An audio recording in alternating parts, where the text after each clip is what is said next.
Someone I know, about my age, who started out roughly where I did, quietly pulled ahead. A side thing they were doing took off. More money started coming in. Their life suddenly looked lighter than mine. The moment I noticed, my chest went tight. Not jealous, exactly, just restless. If someone else getting ahead has ever made your own life feel suddenly smaller, stay with me, because the answer isn't what you'd think. It isn't to stop looking.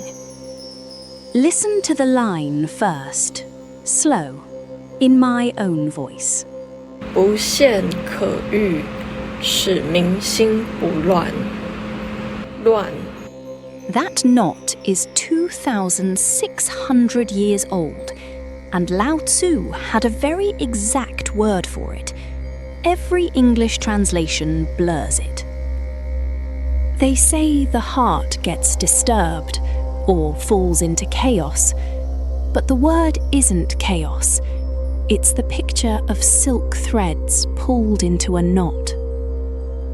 Chaos is loud, and it's everywhere at once. A knot is the opposite. It's one small spot, pulled tight, that won't come loose. When someone else gets ahead of you, your heart doesn't fall apart. One point in it pulls tight, and it stays there. So, Lao Tzu's advice sounds simple. Don't see the desirable, and you won't not. Except you can't unsee what you already saw. You can't unknow that your friend's side thing is covering their rent, while yours isn't. So, is a man from 2,600 years ago really telling you to just close your eyes? Hold on to that question the whole way through. The real answer is hiding inside one single character, and it means the exact opposite of what empty means to you. Look at that first line again. 不见可欲，见现 We read it as, don't see the desirable. But the character we translate as see also means to put on show, to display, to hold something up for everyone to look at. The whole line turns over. Lao Tzu isn't telling you to cover your eyes. He's describing a wise leader who doesn't put the prize up on a stage. Because the moment it's up on the stage, everyone in the crowd starts using it to measure their own life. And that is exactly what happened to you. The problem was never that you saw your friend doing well. The problem is that somewhere along the way, their life quietly became the scoreboard you rate your own life by. You don't have to stop looking at them. You have to take the scoreboard down. Let me stay on that knot for a second, because one fact about the character turned this whole thing around for me.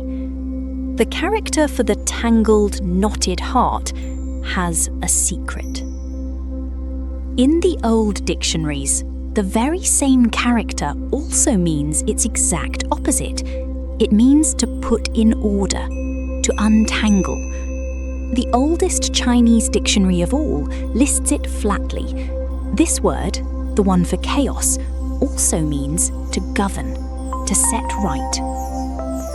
One word holds both things at once, the tangle and the patient work of untangling it. And once you see that, you see how this actually works. Nobody hands you an untangled heart. And here's the key. You don't get there by avoiding it. It's not about forcing yourself to never look at anyone or never want anything, as if not touching it keeps it from tangling. The real way is exactly how you'd free a knot in a real chord. You find the loop that's pulled the tightest, and you ease it, just a little. And then tomorrow it's tight again, and you ease it again. The untangling isn't a thing you finish once, it's a thing you slowly get good at. The people who look calm about someone else's success aren't people who never feel the pull. They're people who've untied that knot so many times that their hands have gotten quick. 虚其心，实其腹. Here's the character the answer was hiding in.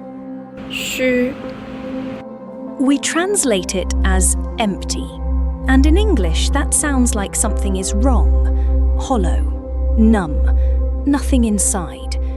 But the word means the opposite. Think about a cup. What makes a cup useful is not its walls, it's the empty space in the middle. If the cup were solid all the way through, one solid lump of clay, you couldn't pour a single drop into it. Your heart is the same. Empty your heart doesn't mean go numb. It means clear a little space inside. And that is the whole difference between faking it and actually doing it. Shutting your eyes is like building a wall between you and the thing. But a wall only blocks your view. It doesn't move the thing anywhere. It's still right there on the other side, and you know it, so you haven't relaxed at all. You're just standing with your back to it, tense, braced for it. Making room is not a wall. You don't block it. You let it stay right where it is, in plain sight. The only difference is that now there's space next to it. So you can step back, take a breath, and it can't press on you anymore. Say it back to yourself. Empty isn't numb. Empty is room. This does not mean pretend you don't care. Saying I don't care just shoves it out of sight, and that's the same wall all over again. Real room means you see it, clear as day, and it simply doesn't move you. Lao Tzu even tells you exactly what to do about it. 弱其志，强其骨. The same passage says, weaken the will, strengthen the bones. To Western ears, weaken the will sounds like giving up. It isn't. The will, he means, is the part of you that always has to come out ahead, the part that keeps score. Starve that part. And strengthen the bones. The bones are the solid, load-bearing thing that's actually yours. The work in front of you today. The small, real thing that only you are making. So here's the practice, and you can start it within the hour. When you feel the knot pull tight, the tight chest, the endless scrolling, the who's ahead math running in your head, don't unfollow them. Don't shut the app in a huff. That's the wall again. Instead, simply move your fingers in another direction. Scroll past photos, pause on another one, and offer something genuine. A kind word, an honest hello. Through that present action, you suddenly find the wall softening. It becomes a window again.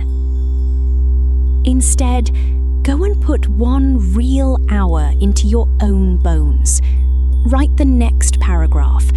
Fix the next broken thing. Make the next small, real piece of your own work.